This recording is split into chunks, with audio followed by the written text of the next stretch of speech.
now, just warming up the muscles.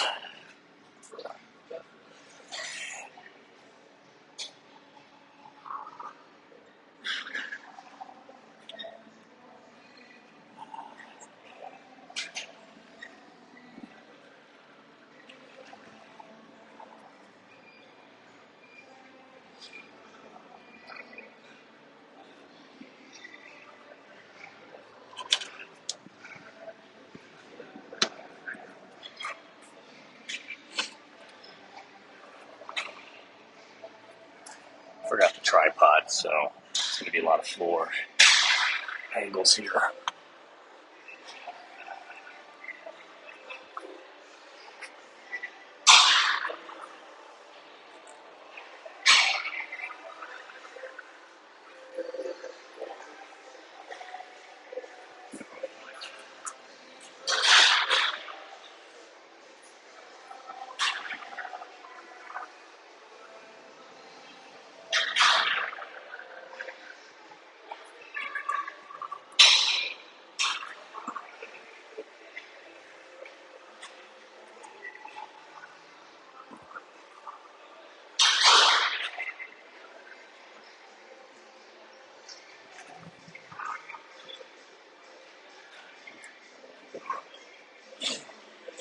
Ever since I started doing the foam rolling, like with every workout, the amount of injuries I've gotten while exercising has like drastically decreased.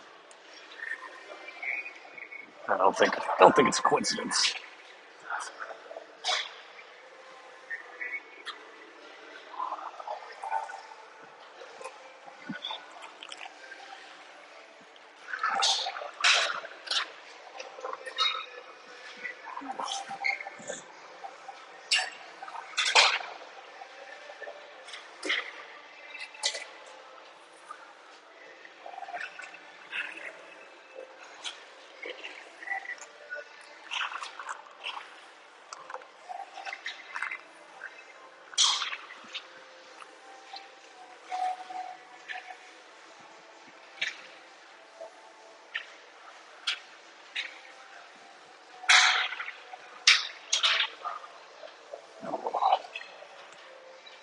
Oh, I wish I can't read that.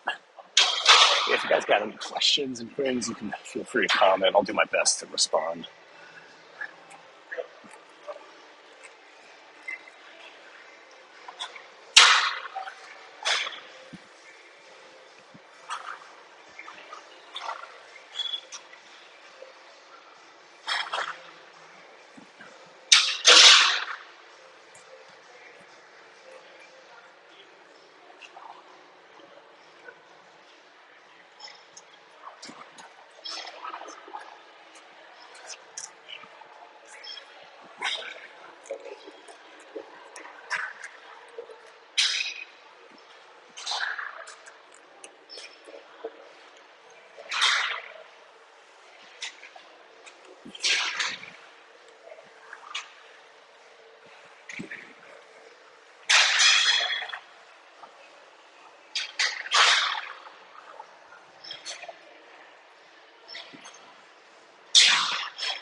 Yeah, I can try to do more commentary stuff while I'm doing the exercises, but it feels weird because most of the time I just don't talk at all.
All right, let's find a very inconspicuous spot.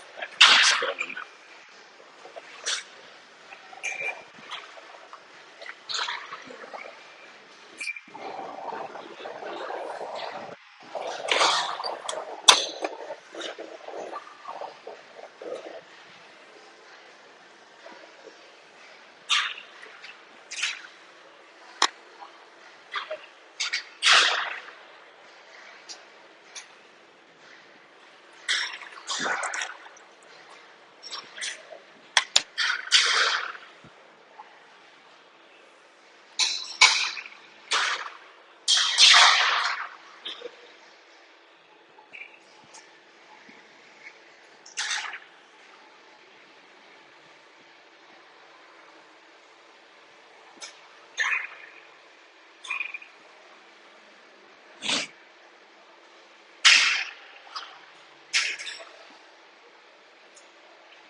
Oh yeah, pull him.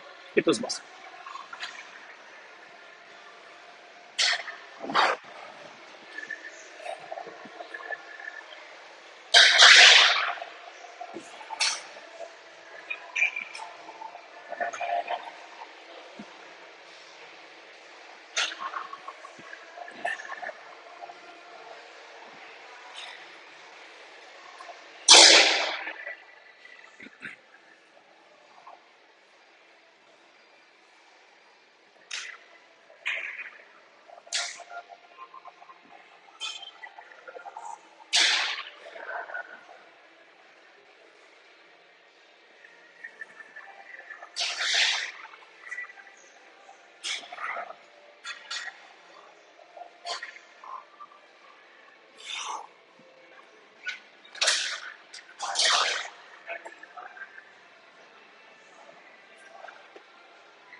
pretty much just to give myself an excuse to rest for a little bit.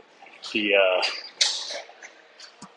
the exercises that I'm doing with the plates and the flies really meant to target like the middle chest and the upper chest as well. That's like the angle of the bench is set for. So this thing here, the plate, I call it plate press, focuses more on like the middle of the chest. The flies get a bit more of like the volume. It kind of fills in the space a little bit, if that makes sense. So combining them both together, getting the best of both worlds. You kind of like, at least for me at least, the outer pec always develops way faster than the middle of my chest. So literally for the past like 10 or 12 months at this point, I've mainly focused on trying to fill out the middle part of my chest, just because genetically it just doesn't get hit as easily. So that's what these exercises are focusing on.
So for anyone that's keeping count, 12 to 20 reps, especially for something like the plate press, because the area of the muscle is so specific, it's a very small area of the muscle as well. You really got to go light with the weight, because if you don't, if you go too heavy, other parts of the muscles try to take over and make it easier. But if you don't want to make it easier, you want to make it very precise range. You'll feel it in a very specific spot. So like plate press, it quite literally feels like someone's like pressing their fingers into the center of my chest, which is good. That's where I want to feel it. With the dumbbell flies, feeling right in that area. But I could only do that if I'm using a light enough weight. And a lot of people think like, oh, if you go too light, then you can't build muscle. But the body responds to building muscle based on like the stimulus you provide. You have to pass a certain threshold of intensity, and people do that typically by increasing the weight, because the amount of weight is a level. It's like a gauge. The amount of intensity you can increase it by is relative to the amount of weight that you lift. But if you're not lifting a lot of weight, the other levers you can pull are either the amount of reps, the amount of rest in between the sets, or how slowly you're moving the weight as well. So you can literally go lighter weight, do more reps, decrease the rest, and go slow with the movement. And that provides enough of a stimulus for the muscle to be like, okay, it's time to grow. Because oftentimes people go heavy and they're just training for strength. And it's like, well, yeah, you get stronger, you build muscle. Not necessarily. You can get stronger without building muscle. But if you're building muscle, you will get stronger inevitably. But building muscle, building strength, two different things. So if you want to build muscle, you got to train specifically to build muscle, which means training on a certain intensity level. But yeah, anything more than 30 reps, so then you're training for endurance, which is totally different beast. So I'm typically like 16 or 12 to 16 reps, 20 max, but you can go up to 30. Studies have shown that you can still build muscle anywhere upwards of 30 repetitions.